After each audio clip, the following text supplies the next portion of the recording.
So hello everyone, my name is doctor Neeru. और last video मैंने बनाई थी ऑस्टियोआर्थराइटिस के ऊपर। कोशिश की थी उसको कंप्लीट एक्सप्लेन करने की। कुछ चीज़ें रह गई हों तो प्लीज़ मुझे मेंशन कर देना, तो मैं उसको नेक्स्ट टाइम एक्सप्लेन क्लियर और एक्सप्लेन करने की कोशिश करूँगी। तो एक टॉपिक जो रह गया था उसके अंदर वो रह गया था ग्रेड्स ऑफ द ऑस्टियोआर्थराइटिस। तो ऑस्टियोआर्थराइटिस के ग्रेड्स जो है हमें लॉरेंस कैलग्रिन लॉरेंस स्केल मतलब केएल स्केल से पता लगता है। ये जो ग्रेड्स जो है हम वो एक्सरे फाइंडिंग के ऊपर ही देख सकते हैं। तो कैलग्रिन लॉरेंस स्केल ने 5 ग्रेड्स दिए थे। Grade 1, 0, 2, 3 and 4। 0, 1 पे तो क्लियरली है कि एक्सरे में कोई भी चेंजेस हमें नहीं दिखाई दे रही। ग्रेड 1 के अंदर है कि बहुत मिनिमल चेंजेस है, मतलब चेंजेस तो हैं बट नहीं शो हो रही हैं, वो बोन्स के ऊपर कुछ भी शो नहीं हो रहा। स्पेस नैरोइंग डाउटफुल है, ऑस्टियोफाइट्स फॉर्मेशन डाउटफुल है, तो अभी कुछ भी क्लियर नहीं है, तो वो ग्रेड 1 के अंदर आता है। ग्रेड 2 में क्या है, मिनिमल चेंजेस आ गई, मतलब ऑस्टियोफाइट्स बन रहे हैं बहुत कम, स्पेस भी कम हुई है लेकिन बहुत कम, ठीक है, मिनिमल जो है वो चीजें चेंजेस आई हैं उसके अंदर।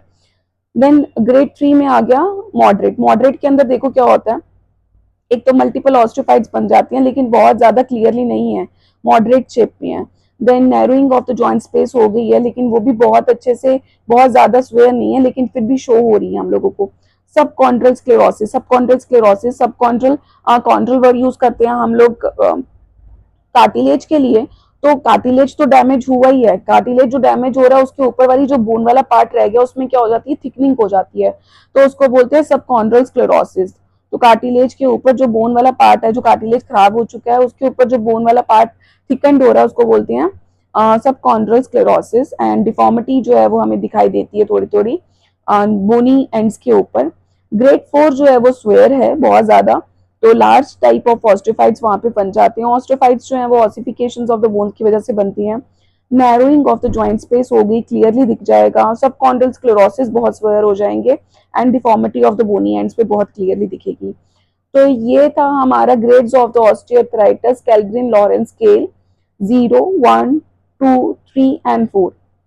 इसके अलावा एक चीज और है कि समटाइम्स क्या होता है, क्लिनिकल सिम्टम्स जो है पेशेंट के ऊपर बहुत कम दिखाई देती हैं। सपोज करो पेशेंट ने अपनी कंप्लेन बताई कि उसको बहुत कम पेन होती है, बहुत रेयर पेन होती है, समटाइम्स पेन है या कोई डिस्कम्फर्ट भी बहुत ज्यादा नहीं है, लेकिन अगर एक्सरे करवाते हो ना आप, तो एक्सरे में या तो वो ग्रेड 3 होता है या ग्रेड 4 होता है। तो क्लिनिकल सिम्टम्स हैं जो हमारे एक्सरेज के साथ भी बहुत चेंज कर जाते हैं।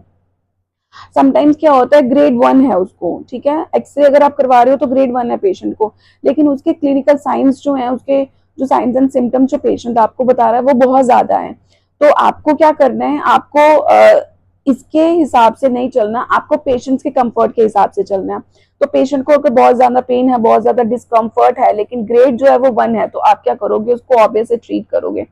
तो ये चेंजेस दिखती हैं हम लोगों को, मतलब कि जरूरी नहीं होता कि जैसा ग्रेड है वैसे ही सिम्टम्स पेशेंट्स में आए हों, तो वैसा कुछ नहीं होता है। ये अल्टरनेटिव चीजें मतलब ऑल्टर करती हैं ये चीजें।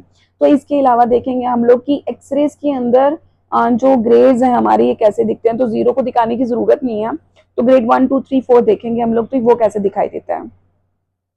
तो ये देखो ग्रेड 1 क्या था हमारा, ग्रेड 0 तो नो फीचर्स है ना, ग्रेड 1 में क्या था, डाउटफुल है।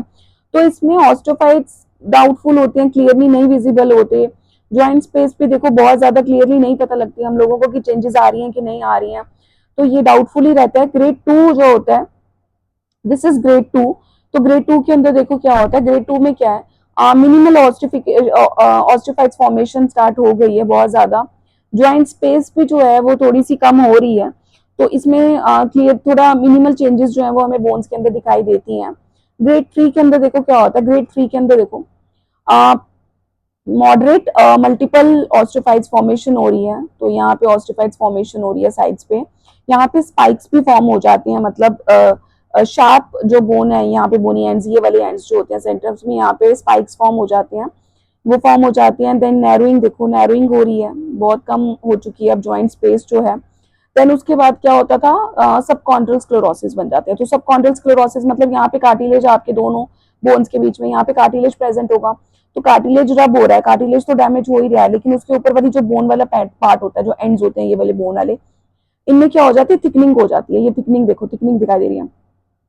तो थिकनिंग हो जाती है, तो इनको बोलते हैं सबकॉन्ड्रल स्क्लेरोसिस। तो ये हो गया सबकॉन्ड्रल स्क्लेरोसिस। कॉन्ड्रल वर्ड जो है वो कार्टिलेज के लिए यूज किया जाता है, और उसके ऊपर जो बोन थिकनिंग हो रही है ऑस्टियोआर्थराइटिस के अंदर, वो होता है हमारा सबकॉन्ड्रल स्क्लेरोसिस। एंड कुछ हद तक हम लोगों को बोनी एंड्स पे भी डिफॉर्मिटीज जो है वो शो होती हैं। यहाँ पे तो बहुत ज्यादा नहीं, ऑस्टियोफाइट्स बने हुए हैं, तो यहाँ पे चेंजेस थोड़ी मॉडरेट चेंजेस हमें दिखाई दे रही हैं जॉइंट स्पेस के अंदर, ऑस्टियोफाइट फॉर्मेशन एंड स्क्लेरोसिस बने हुए हैं। देन ये ग्रेड 4 स्वेयर ग्रेड जो है, इसके अंदर देखो स्पेस जो है वो बिल्कुल खत्म ही होगी, बिल्कुल जुड़ ही गए हुए हैं साथ में। और यहाँ पे हमें थिकनिंग दिखाई दे रही है, स्क्लेरोसिस जिसको हम बोलते हैं सबकॉन्ड्रल स्क्लेरोसिस हो गया। स्पाइक्स फॉर्मेशन हो गई है यहाँ पे, ये भी बहुत वर्स्ट कंडीशन होती है, स्पाइक्स फॉर्मेशन हो जाती है, पेनफुल होती है बहुत ज्यादा।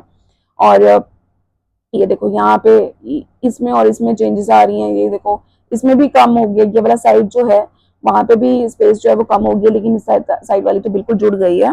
तो this is all about the osteoarthritis. Thank you so much.